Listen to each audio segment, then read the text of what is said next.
শুভ সকাল। আজকে আমি পালং শাকের ঝোল করব, তার জন্য কড়াইয়ে তেল দিয়ে দিলাম, শুকনো লঙ্কা, পাঁচফোড়ন।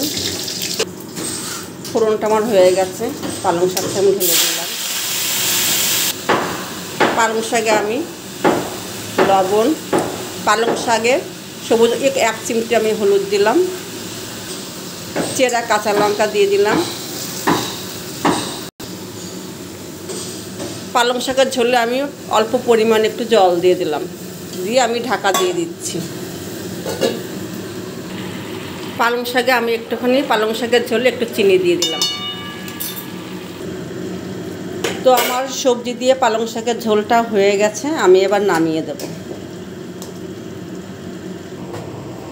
তো বন্ধুরা, আমার পালং শাকের সবজি দিয়ে ঝোল হয়ে গেছে, নামিয়ে দিয়েছি। তো তোমরা এরকম রেসিপি ঘরে করে খেও, একদম নতুন রান্না। আজকের মতো রাখছি, টাটা।